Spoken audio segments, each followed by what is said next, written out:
one, but four of the Middletons, haven't you? Indeed, yes. So Catherine, Pippa, James and Mum Carol. Indeed, yep. So I'll have to put you on the spot. Who was the most accomplished? Oh, I couldn't possibly answer. Come on, Daniel, I'm not taking that. Okay, I think probably Pippa was actually the best one. Yes. Yeah. And you've taught Catherine between the ages of 11 and 13, didn't you? Yes, I did. What type of student was she? Was she a good student? Yeah, she was. She always came to her lessons well prepared, and she was bubbly and bright and fun. That's the main thing I remember about her. And how bizarre will it be for you to see her at the altar with the Prince and the other members of the Middleton family in the pews in the front? Well, it is a strange feeling, isn't it? It makes me feel very proud that I taught a future princess, future queen. And I think it's really good for Bucklebury and for the Middletons as well. Definitely. Well, it's going to be a great day here. And one thing is for certain here, we're all going to be glued to the screen over there. Alex, thank you very much. Back with you a little later on. There's the Mall. And I was walking up the Mall last night after we'd been rehearsing a little, and on my way back from Westminster Abbey, people in their little tents, sleeping bags. I have to say, the spirit was tremendous. Very cheerful, people very patient and very happy. Everyone wanting really just to have a nice day, so let's see if we can help people have a nice day with our coverage. Chris Hollins is there for us. Chris?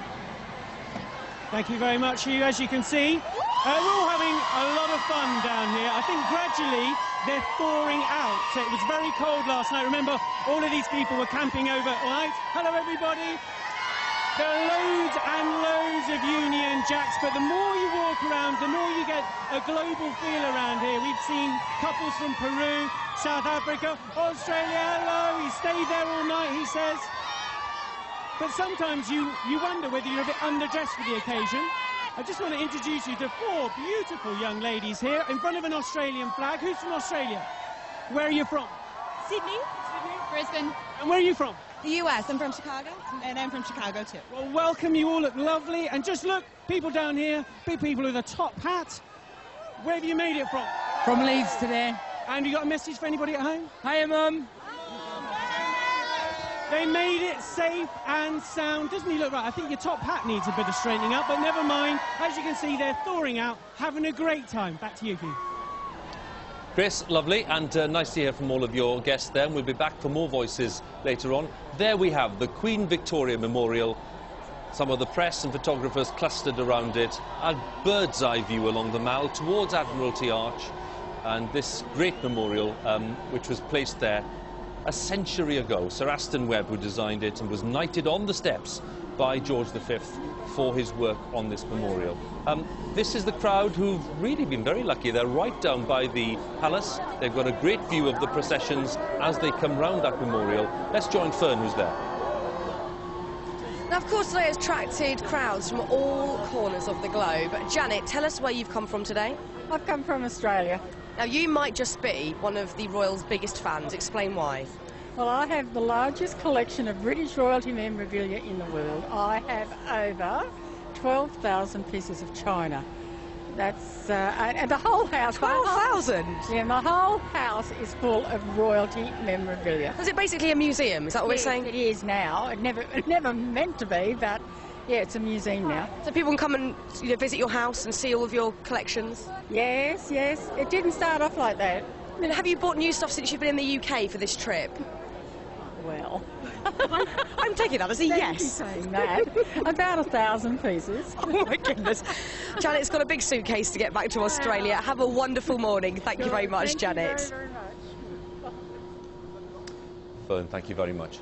A remarkable fact for you, when you think about the history of Westminster Abbey, going back over 1,000 years, there have been just 15 royal weddings in all of that time. Because for many centuries, as Simon Sharma was telling us earlier, these weddings were not very public affairs. They happened late at night very often in some of the small royal chapels, the chapels royal. But here we are, very, very different scene today, the 16th royal wedding in Westminster Abbey's history. And we'll be looking out for some of the more familiar faces when they arrive in a short while. We're looking for Elton John, his partner David Furnish. We're looking for David Beckham and Victoria Beckham. And a magnificent sight for us. I must mention this to you because it's one of my favourite features of Westminster Abbey. This is the Cosmati pavement. It is a treasure from the Middle Ages, and it was built by Roman workers. In the past, it's been covered by carpet. It's so delicate and so fragile. But it's been restored, and it's now on show again. And it is terrific, I think we can all agree, working our way towards the high altar.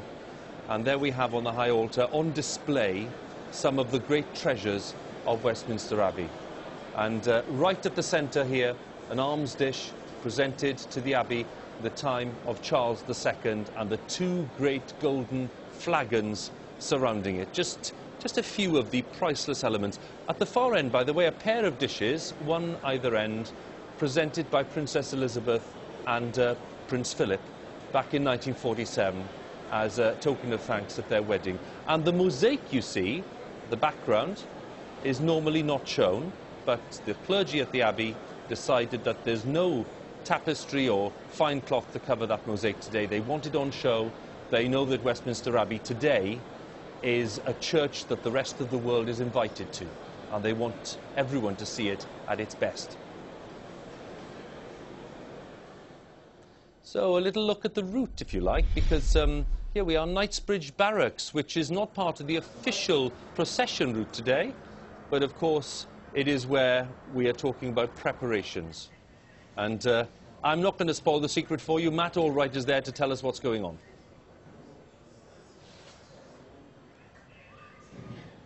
Yes, Hyde Park Barracks, the London home of the Household Cavalry. That's the Blues and Rolls and the Lifeguards. And from these stables, in a few minutes, we'll issue 184 pairs of men and horses to form two escorts, one for William and Kate and one for Her Majesty the Queen. Keeping them all in line is the job of Regimental Corporal Major Warren Brown. Good morning. You look fantastic. Thanks. This is not just another day at the office for you. It can't be. This is something special, isn't it? It is. We're immensely proud to be doing this for the royal couple, but we are doing our job as well, and it's an honour to do that for the Prince and Catherine. Because for all the finery, you're actually doing a job of protection. The swords are not just for show, are they? Absolutely. You know, the regiment's been doing this for the last 350 years, and this is an operation for us, just like any operation anywhere else in the world. We've planned and rehearsed different scenarios to protect Her Majesty and the royal couple. And it's worth bearing in mind, of course, for the soldiers that are here, you've got guys who are currently serving in Afghanistan. You serve those two roles together? Yes, D Squadron are just on the way back from Afghanistan after a 6-month tour. Unfortunately, they can't quite be here today. I'm sure they'd love to be. Some of the guys who've served in D Squadron are on the parade today, and you know, it just shows the diversity of the regiment. So tell me what's happening behind us right now. The horses have been out on exercise for about 45 minutes at 06:30 this morning. They're now being groomed, as you can see. They'll be tacked up. The boys have had breakfast. The lads will then go up and get their full dress on, their state kit, come back down, finish tacking up, and then mount for me to form the parade. I mean, we've seen some of them today preparing their outfits and what they're going to see. It is absolutely resplendent. I mean, you must be used to it, but it's quite a sight to see, isn't it? It is, and a lot of hours go into that. You know, the boys take a lot of pride in their kit, and between 8 and 12 hours to prepare man and horse. You know, it's not an easy task, but a worthwhile task. As well as this being a big ceremony event, it is an intimate one as well, because you're celebrating the wedding of one of your colleagues. This is William's regiment. Yes, again, we can only be proud because he has served with us. There are many people on the parade that have served with him, and hopefully, you know, they can only look forward to doing that. OK, it's great. I'm so glad it's you doing it, not me. Best of luck, Warren. Thank you. Back to the studio. Hugh. Just a sense of the build-up, and really weeks of hard work, which lead to today's ceremonial. It really is, and on today of all days, as we've just heard, starting in the middle of the night, really, just to make sure that that procession, when it happens, is looking at its very best, with nothing out of place, everything shining and gleaming. And that's what people will appreciate when the processions move across this great expanse in front of the palace. It's all to do with perfection, it's all to do with pageantry.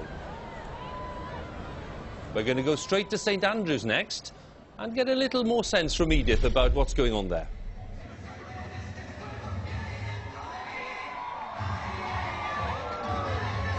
Here we are.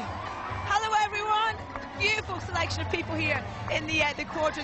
The red robes, by the way, are students of St Andrews who are very much part of the 2,000 strong crowd here at this wonderful wedding breakfast.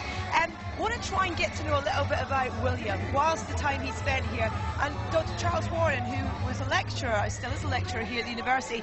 First of all, your place of work is completely transformed today. I never ever thought I'd see it looking quite like this. Unrecognisable. I'm sure it's never looked like this in 600 years.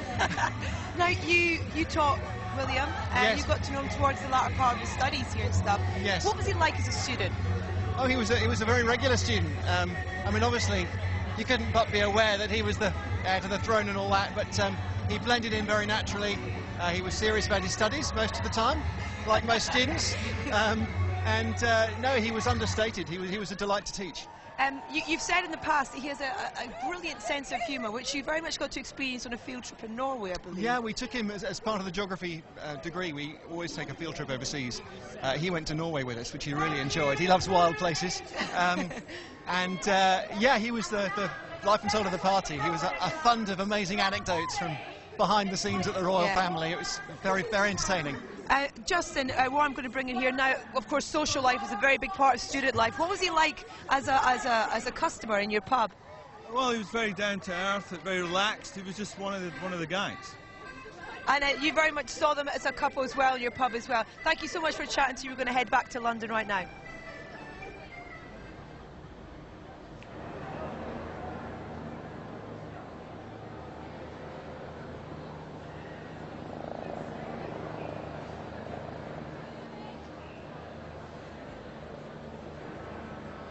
It's 9 o'clock on Royal Wedding Day here in London. A warm welcome to all of you, wherever you are in the world. We're broadcasting to 180 countries today, across Asia, Latin America, Europe, the Middle East, Africa, the USA. We have just been joined by all our friends in Australia, where it's already Friday evening. Can I say a very special welcome to all of you too.